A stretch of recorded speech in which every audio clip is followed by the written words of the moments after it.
Permata TV YouTube Indonesia dengan bangga mempersembahkan sebuah storytelling kekinian abad ini, diangkat dari karya besar Esa Mintarja yang sangat populer di masanya, berlatar belakang kisah tanah Jawa masa lampau dengan judul Kisah Api di Bukit Menoreh.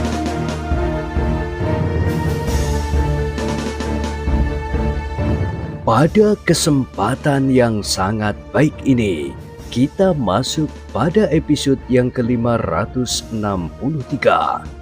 Selamat menikmati.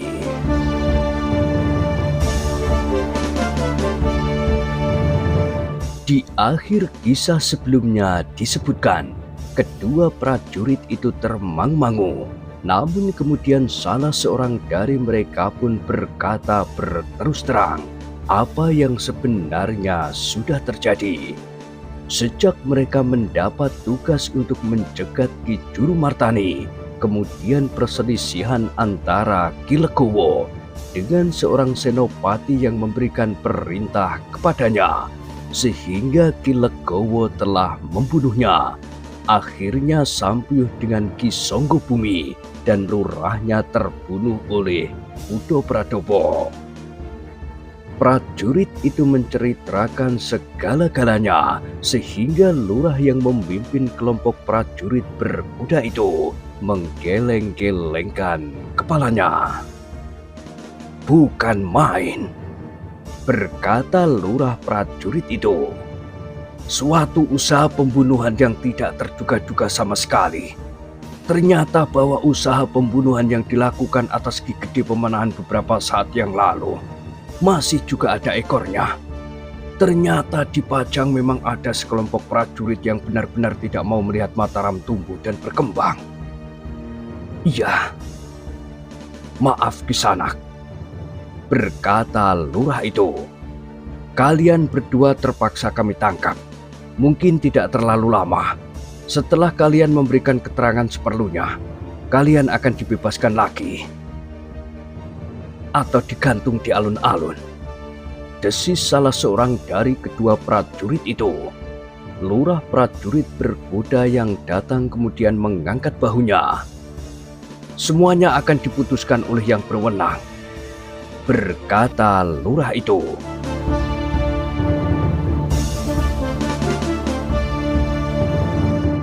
Demikianlah, maka kedua prajurit itu dengan tanpa berbuat apapun telah menyerahkan diri, sementara Ki Lurah yang menangkapnya telah memerintahkan beberapa orang penghubung untuk melaporkan kematian senopati yang dibunuh oleh Ki Legowo. Mayat itu ada di dalam barak, karena itu harus diusahakan agar dapat diambil tanpa salah paham. Biarlah orang yang berkepentingan menghubungi pimpinan yang masih ada di dalam barak itu," berkata Ki Lurah kepada penghubung yang diperintahkannya untuk melaporkan peristiwa itu.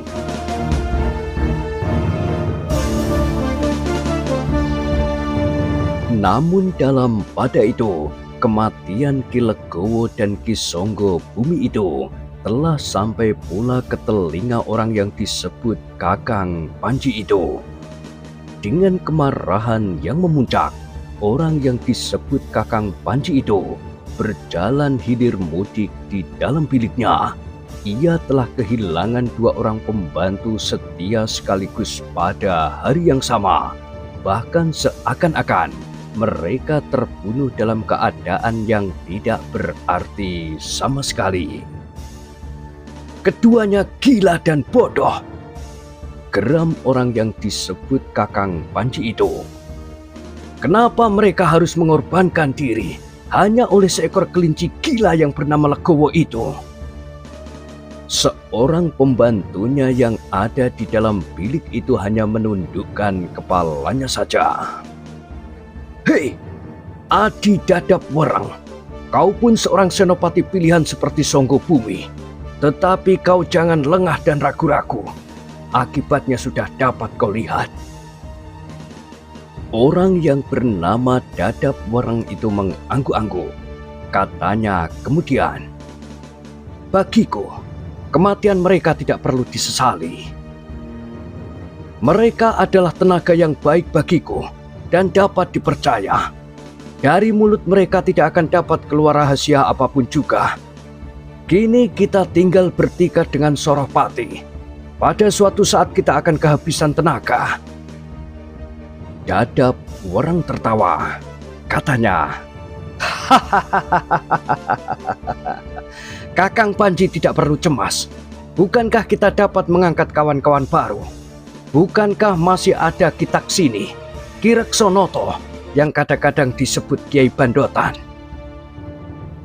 Aku belum meyakini kesetiaan mereka di dalam hubungan sehidup semati di antara kita. Kita tidak tergesa-gesa. Yang penting kali ini kita sudah diselamatkan oleh kematian Ki Legowo. Memang sayang sekali bahwa kedua kawan kita itu mati. Tetapi apa boleh buat? Mungkin besok atau lusa, akulah yang akan mati atau Sorohpati. Tetapi kita sudah menyadari bahwa semua itu adalah akibat langsung dari cita-cita kita untuk menenggelamkan Mataram, kemudian meringkihkan Pajang.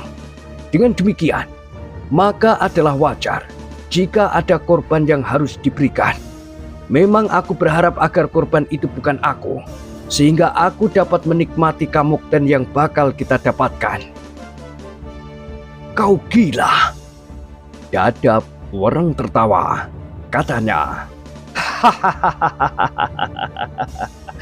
bukankah Kakang Panji juga berharap akan dapat hidup sampai saat Pajang jatuh, bahkan kemudian menjadi seorang pemimpin tertinggi?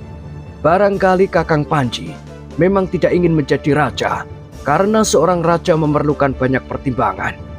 Tetapi bagaimana dengan guru Kakang Panji yang menurut cerita adalah keturunan langsung dari Majapahit itu? Kau jangan mengigau, jangan pula kau sebut-sebut guru. Kenapa? Bukankah Kakang Panji yang mengatakan bahwa guru Kakang Panji itu putra Pangeran Banjarpati, seorang pangeran dari Majapahit? Orang yang disebut Kakang Panji itu mengerutkan keningnya, tetapi kepalanya terangguk-angguk lemah. Dan bukankah Kakang Panji yang mengatakan bahwa guru Kakang Panji itu kini hidup sebagai pertapa yang terasing dan sama sekali tidak menunjukkan derajatnya yang sebenarnya? Iya, tetapi ia tetap berhak menuntut warisan nenek moyangnya.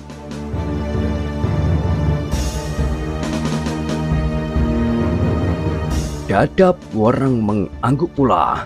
Katanya, barangkali ia memang lebih berhak dari Karepet, apalagi anak pemanahan yang kini berkuasa di Mataram sepeninggal ayahnya itu. Kenapa guru Kakang Panji itu tidak menyatakan dirinya saja sebagai Banjarpati kedua, sehingga dengan demikian ia akan segera mendapat dukungan dari orang-orang yang masih merindukan kebesaran Majapahit? Bukankah keturunan Majapahit telah tersingkir? Orang akan menyadari bahwa akhirnya mereka memerlukannya. Apa yang dapat diberikan oleh Karepet bagi Pajang sekarang ini, selain kehidupan yang mewah bagi dirinya sendiri, istri yang berlimpah jumlahnya, tetapi tanpa usaha yang nyata bagi kebesaran Pajang? Orang yang disebut Kakang Panji itu tidak segera menyaut. Kakang Panji, saatnya sudah tiba. Sebaiknya Kakang Panji menghadap putra Pangeran Banjarpati itu. Ia tentu menyadari betapa gawat saat sekarang ini. Sebelum terlambat, maka kita wajib segera bertindak. Tetapi orang yang disebut Kakang Panji itu menggeleng. Katanya, kita tetap dalam rencana. Pajang dan Mataram pada suatu saat akan berbenturan. Barulah kita akan mulai dengan perjuangan yang sebenarnya. Kakang, tetapi Kakang harus ingat bahwa sudah ada orang yang mampu mengalahkan Panembahan Agung. Bukankah menurut perhitungan kita, Panembahan Agung hanya dapat dihancurkan oleh guru Kakang Panji itu? Semua sudah diperhitungkan. Meskipun demikian, aku akan menghadap. Setelah Ki Gede Pemanahan dimakamkan, kita akan melihat ke arah manakah Mataram akan berkembang di bawah pimpinan Sutawijaya.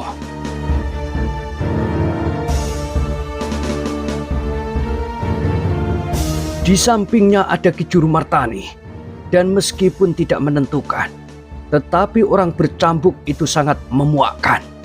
Selebihnya, kekuatan yang telah menghancurkan Panembahan Agung juga harus diperhitungkan sebaik-baiknya. Aku mengerti. Aku menunggu sampai 1-2 pekan lagi setelah Ki Gede Pemanahan dimakamkan. Siapakah yang akan memegang peranan di Mataram? Ki Juru Martani atau orang bercambuk itu? Dadap Wereng mengangguk-angguk. Katanya, aku hampir tidak sabar lagi. Tetapi Kakang Panjilah yang memegang pimpinan di sini. Orang yang disebut Kakang Panji itu tidak menyahut. Ia berjalan hilir mudik dengan gelisahnya. Bermacam-macam bayangan berganti-ganti nampak di rongga matanya. Guru memang sudah sangat tua, katanya di dalam hati. Ia harus ada di pusat kerajaan sebelum umurnya merenggut hidupnya. Kemudian aku adalah satu-satunya muridnya, dan guru memang tidak mempunyai anak keturunan. Sehingga apabila benar-benar guru mendapat dukungan untuk memegang kekuasaan karena derajat keturunannya dari Majapahit, maka semuanya tentu akan mengalir kepadaku. Apa yang sedang kau renungkan? Bertanya Dadap Wereng. Sutawijaya, jawab Panji itu. Ia tidak akan berkuasa lebih dari Alas Mentawuk sekarang. Dadap Wereng mengangguk-angguk. Dadap Wereng, berkata orang yang disebut Kakang Panji itu. Kau harus membicarakan perkembangan keadaan ini dengan Sorowpati. Mungkin aku akan bertemu dengan Ki Reksonoto, tetapi tidak dalam kedudukanku ini. Aku ingin menjajaki pendapatnya lebih dahulu. Aku memang lebih tertarik kepada Reksonoto daripada Taksini yang tamak itu. Terserahlah kepada Kakang Panji, tetapi bagiku Taksini adalah orang yang bodoh dan keras hati. Aku akan melihatnya kelak. Sekarang meskipun Legowo dan bahkan kedua senopati kita sudah mati, kau harus tetap berhati-hati. Awasilah perkembangan keadaan. Aku akan melihat apakah yang akan dilakukan oleh prajurit-prajurit Pajang atas mayat-mayat itu. Mungkin mereka akan menangkap anak buah lurah yang terbunuh itu. Mereka akan menyerahkan kepadamu. Kau sebagai seorang senopati yang langsung bertanggung jawab atas kelompok prajurit yang mendapat tugas pengamanan kota di hari ini. Dadap Wereng tertawa. Katanya, mungkin sudah ada 1-2 orang yang menunggu aku di gardu induk. Tetapi Adi Suropodo ada di gardu. Ia akan mengambil kebijaksanaan selama aku tidak ada. Ia adalah seorang prajurit yang cekatan.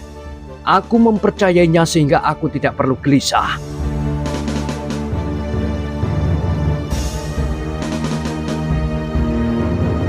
Orang yang disebut Kakang Panji itu mengangguk-angguk.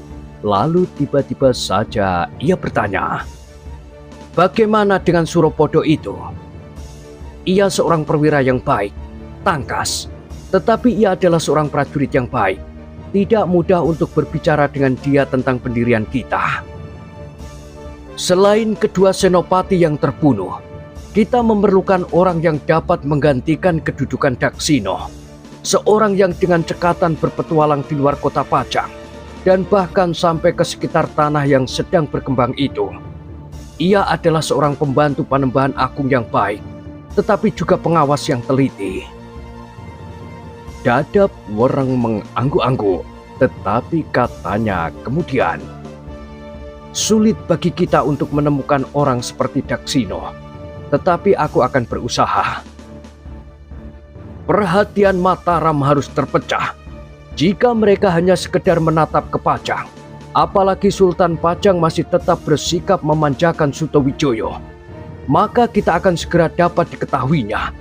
Karena itu Mataram harus memperhatikan gangguan-gangguan lain di luar Pajang. Dadap Wereng menarik nafas panjang sekali. Katanya, lain kali sajalah kita berbicara tentang pengganti Daksina. Sekarang aku akan melihat apa yang sudah dilakukan oleh prajurit-prajuritku atas orang-orang yang terbunuh itu. Sikap apakah yang sudah diambil oleh Suropodo? Orang yang disebut Kakang Panji itu tidak menahannya lagi. Dibiarkannya Dadap Wereng kembali ke tugasnya. Tetapi semuanya sudah ditangani oleh pembantunya, Ki Suropodo.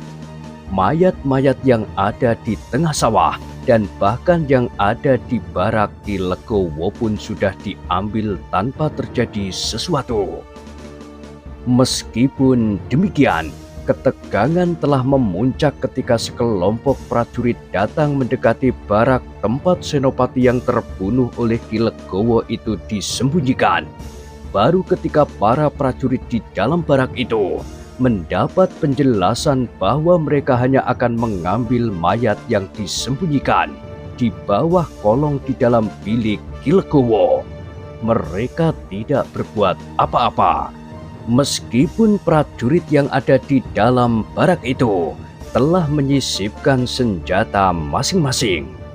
Dengan bijaksana Suropodo sendiri yang memimpin prajuritnya mengambil mayat itu, menjelaskan bahwa tidak akan ada tindakan apa-apa karena tanggung jawab atas kematian Senopati itu ada pada Ki Legowo. Tetapi Suropodo masih harus bekerja dengan tekun. Ia harus mencari sebab kematian Senopati itu, kemudian kematian Ki Legowo yang bertengkar dengan Ki Songgobumi.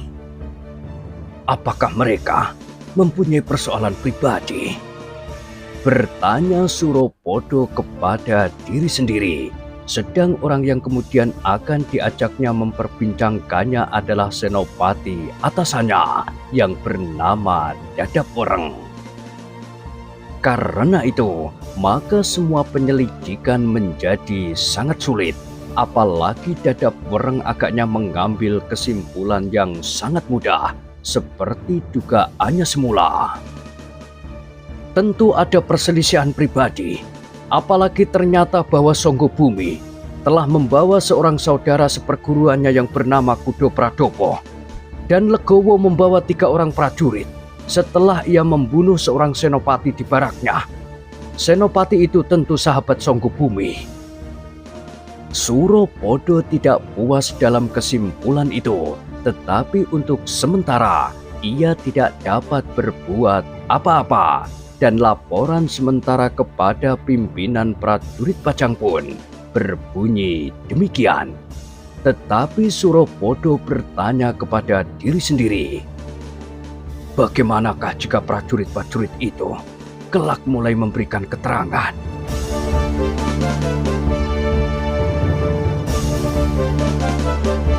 Ternyata keterangan-keterangan yang kemudian diterimanya dari para prajurit, terutama 2 orang prajurit yang bertempur dengan Kudo Pradopo, memberikan sedikit petunjuk apa yang sebenarnya telah terjadi. Mereka menyebut pula bahwa seorang kawan mereka telah ditangkap oleh Ki Juru Martani, dan mereka memberikan gambaran bahwa Ki Legowo terpaksa melakukan hal itu untuk membela diri. Suropodo mengangguk-anggukkan kepalanya sambil berkata kepada diri sendiri, ternyata kematian Ki Legowo dan Ki Songgobumi telah memutuskan jalur penyelidikan selanjutnya. Ketika Dadap Wereng mendapat laporan tentang keterangan yang disadapnya dari prajurit itu, ia pun terkejut. Lalu katanya, jika demikian, maka kita dapat mengambil kesimpulan bahwa di Pajang ada sekelompok prajurit yang ingin berkhianat. Mereka ingin mengeruhkan hubungan antara Pajang dan Mataram. Agaknya mereka juga yang telah mencegat Ki Gede Pemanahan beberapa waktu yang lalu. Aku belum sampai pada pertanyaan tentang itu, jawab Ki Suropodo. Baiklah, berkata Dadap Wereng. Prajurit-prajurit itu harus tetap ditahan. Aku sendiri akan memeras keterangan dari mereka. Ki Suropodo mengangguk-angguk, tetapi terlintas di kepalanya bahwa nasib prajurit-prajurit itu akan sangat buruk di tangan Dadap Wereng.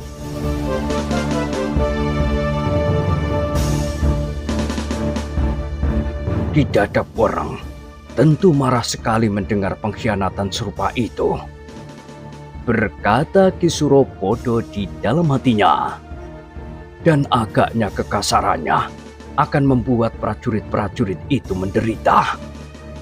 Tetapi Suropodo tidak dapat berbuat apa-apa karena Dadap Wereng adalah atasannya. Dalam pada itu, Dadap Wereng sama sekali tidak merasa cemas lagi terhadap keterangan yang dapat diberikan oleh prajurit-prajurit itu, yang mereka ketahui tidak lebih dari Ki Legowo. Kemudian prajurit-prajurit itu sekedar menduga bahwa Songgobumi pun agaknya terlibat pula. Ki Legowo dan Ki Songgobumi berusaha untuk saling melenyapkan, tetapi selebihnya dari Ki Songgobumi yang telah mati, mereka tidak tahu siapapun juga, menduga pun tidak akan mampu. Dengan demikian maka Dadap Wereng pun tidak segan-segan lagi bertindak seperti yang biasa dilakukannya terhadap anak buahnya yang berbuat salah, dan setiap keterangan yang keluar dari mulut prajurit itu membuat mereka menjadi semakin terdesak untuk mengatakan sesuatu yang tidak mereka ketahui. Namun apapun yang mereka katakan, mereka tidak akan pernah mengetahui bahwa Dadap Wereng itu sendiri sebenarnya salah seorang dari para senopati yang telah menggerakkan mereka dari balik tirai.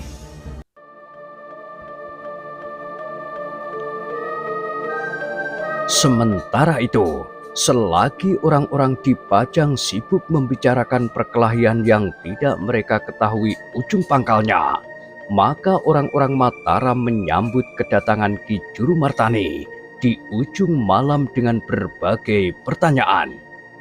Kecuali kedatangannya membawa seorang yang mencurigakan, juga karena Ki Juru membawa sebuah payung yang ditutup dengan selongsong putih. Pamanda, bertanya Sutowijoyo, apakah yang telah terjadi?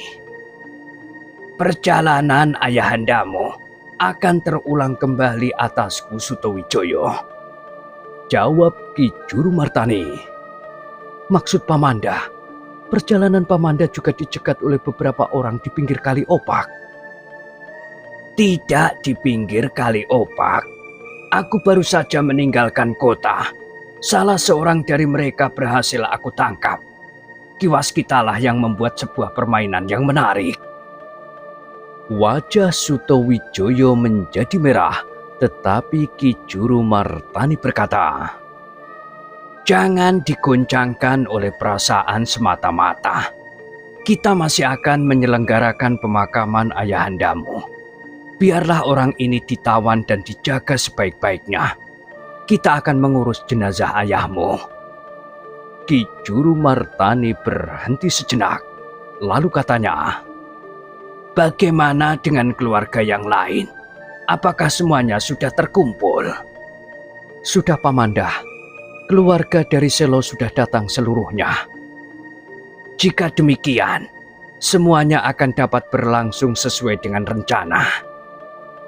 Ya, Paman, sahut Sutowijoyo, tetapi ia pun tidak dapat menahan keinginannya untuk mengetahui payung apakah yang telah dibawa oleh Ki Juru Martani dan Ki Waskita itu. Apakah aku boleh mengetahui serba sedikit? Ini adalah songsong hadiah dari Kanjeng Sultan Pajang. Maksudnya, Ki Juru Martani tersenyum sambil berpaling kepada Ki Waskita. Ia berkata, sebaiknya setelah ayahandamu dimakamkan, aku akan bercerita tentang perjalananku. Untunglah aku membawa seorang pengawal yang luar biasa. Desis Ki Waskita. Suto Wijoyo menyadari bahwa mereka sedang disibukkan oleh acara pemakaman ayahandanya.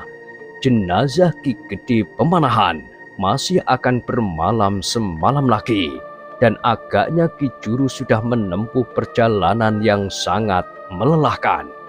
Ketika Ki Juru menginjakkan kakinya di pendopo, langit menjadi semakin kelam dan gelap yang pekat menyelubungi tanah Mataram. Betapapun keinginan orang-orang yang ada di pendopo itu untuk mendengar ceritanya, tetapi mereka terpaksa menahan sampai kesempatan yang lain. Orang-orang tua yang menyambut kedatangannya kemudian mempersilahkannya membersihkan diri terlebih dahulu bersama Ki Waskita sebelum mereka dipersilahkan makan malam, karena yang lain telah mendahuluinya.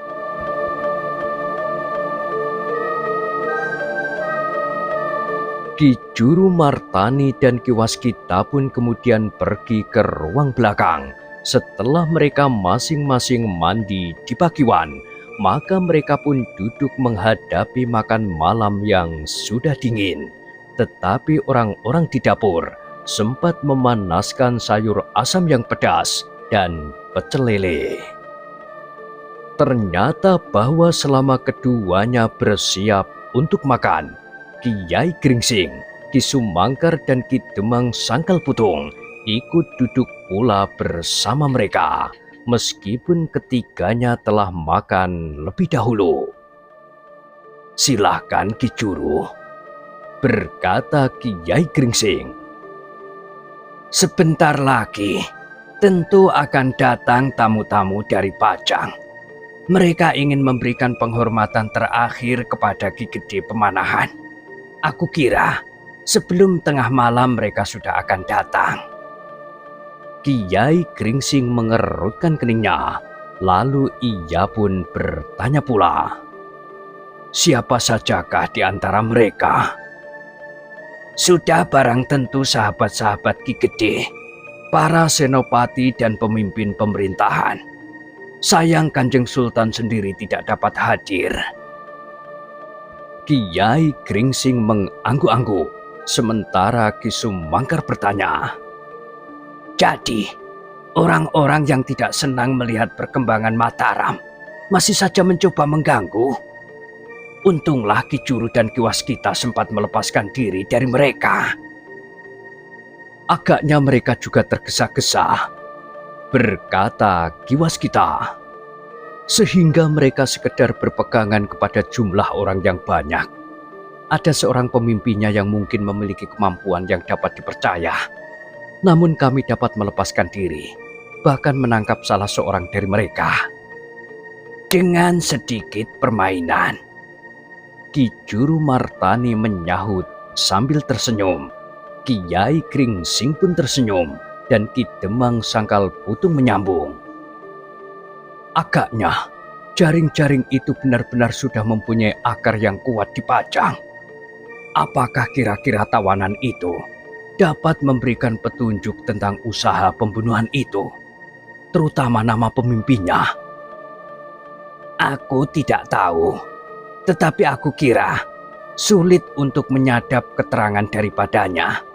Meskipun demikian, orang itu mungkin akan ada artinya."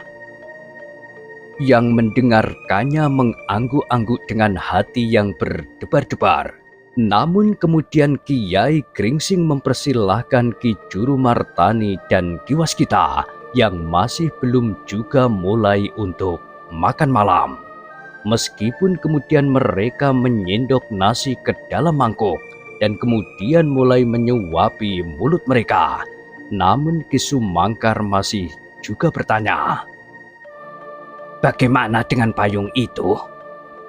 Ki Juru Martani ragu-ragu sejenak, Diedarkannya tatapan matanya ke sekelilingnya. Katanya, "Aku akan mengatakannya kepada Raden Sutawijaya pada kesempatan yang paling baik."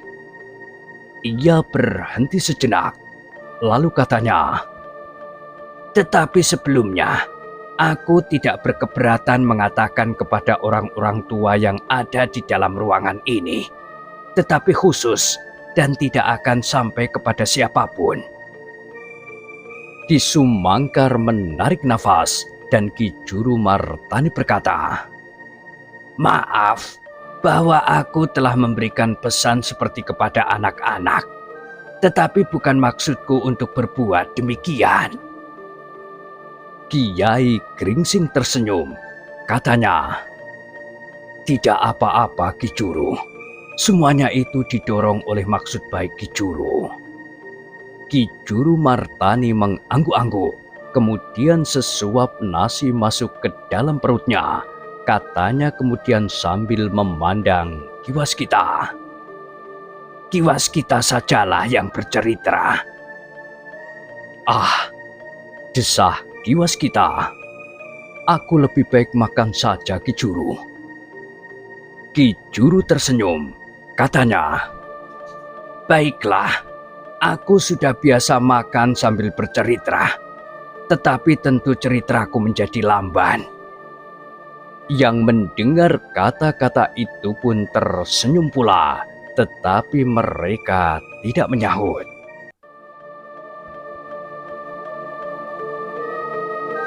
Namun agaknya Ki Juru Martani tidak segera mengatakan apa yang dilihatnya di Pajang dan yang dialaminya di sepanjang jalan.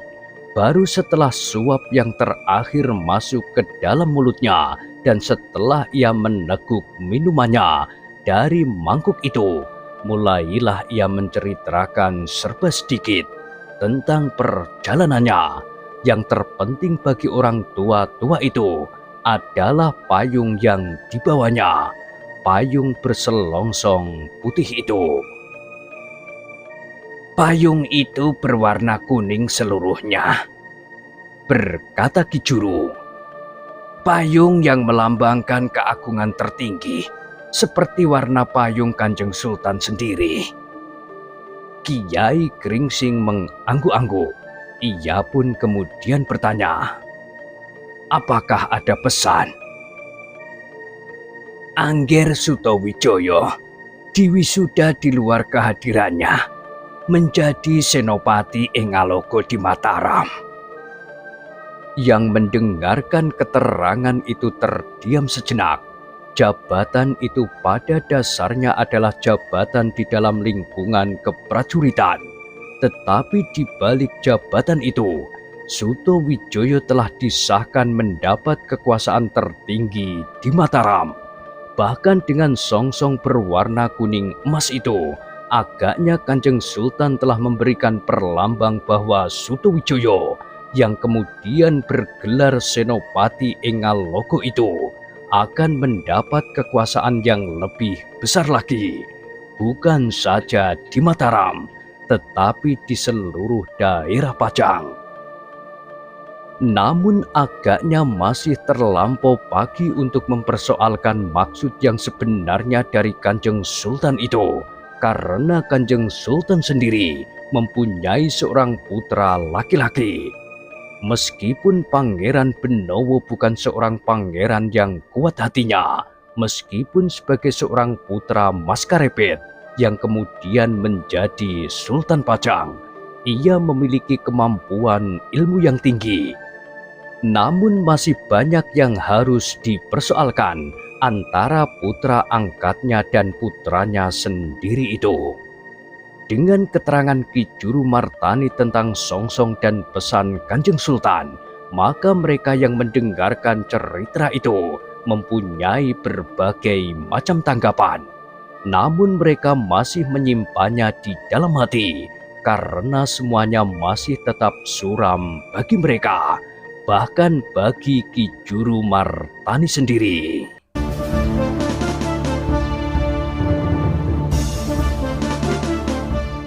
Nah, Bagaimanakah kisah selanjutnya?